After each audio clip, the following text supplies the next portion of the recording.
مسلمان کی حیثیت سے ہر کوئی جانتا ہے کہ قرآن کسی ایک خاص جگہ یا وقت کے لیے نازل نہیں ہوا، بلکہ تمام زمان و مکان اور انسانیت کی بھلائی کے لیے آیا ہے۔ یہ بات ہمیں ذہن نشین رکھنی ہوگی۔ فرعون کے پرستار کون سے لوگ ہیں؟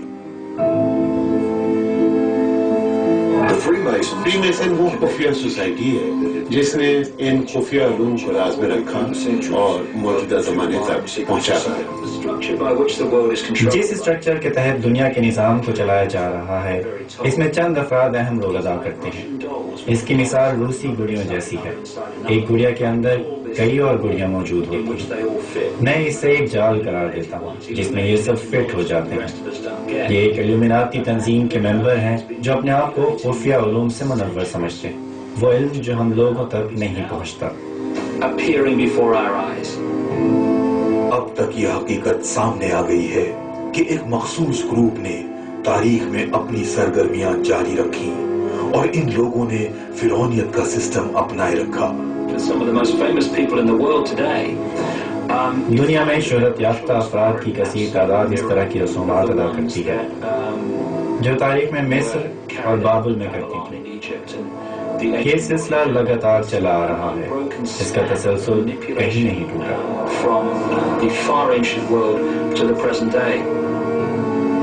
علومناتی گروپ نے ہزاروں سال پہلے فرعون اور ان کے جادوگروں سے حاصل کردہ رازوں کو اپنے سسٹم کا حصہ بنائے رکھا ہے۔ ان خفیہ علوم کے حصول کے بعد علومناتی نے دنیا بھر میں اپنا اثر و رسوخ بڑھایا اور لوگوں کے ذہنوں پر کنٹرول حاصل کرنے کی پالیسی پر عمل پیرا ہو گئے۔ ان علوم میں جنات اور روحوں سے رابطہ کرنے کے طریقے بتائے گئے۔ یہ لوگ اپنے اداروں اور عمارتوں کے اندر اور باہر سانپوں والے سائنس اور لوگوز استعمال کرتے چلے آ رہے ہیں۔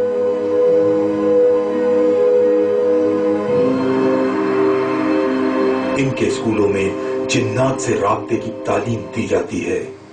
یہ جن انہیں اپنی اپنی فیلڈ میں کامیابی دلانے میں اہم کردار ادا کرتے ہیں۔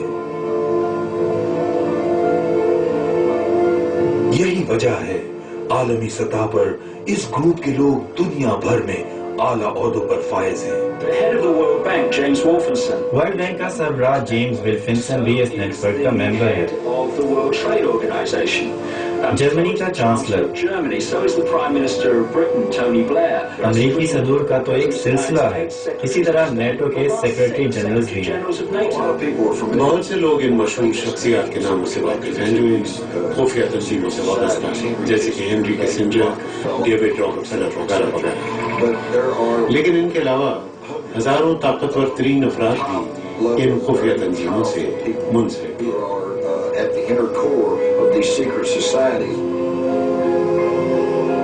اب تاریخ اپنے آپ کو دہرا رہی ہے۔ اب پھر سے علومناتی نے قدیم مخروطی سٹرکچر پر عمل درآمد شروع کر دیا ہے اور اپنی من پسند ایلیٹ کو اعلیٰ مقامات پر فائز کر رہے ہیں۔ یہ گروپ دنیا بھر میں مذہبی، اقتصادی، زراعت، میڈیکل اور جوڈیشل شعبوں پر چھا گئی ہے۔ جب تک آپ اس سسٹم کا حصہ نہیں بنتے، آپ کے لیے کسی بھی پروڈکٹ یا سروس کا حصول بہت مشکل اور مہنگا بنا دیا جاتا ہے۔ یہ مخروطی سٹرکچر نہ صرف میڈیسنز کو کنٹرول کرتا ہے بلکہ دولت کی تقسیم پر بھی قدرت رکھتا ہے، جس کی وجہ سے قرضوں کے بوجھ تلے دبی ہوئی، سوئی ہوئی عوام بل بلا رہی ہے۔ علومناتی گروپ نے بڑے کمال سے پسی ہوئی عوام کو اپنے مسحور کن ہتھ کنڈوں سے پھنسا رکھا ہے، جس کی وجہ سے انہیں احساس ہی نہیں ہوتا کہ ان کا استحصال کیا جا رہا ہے۔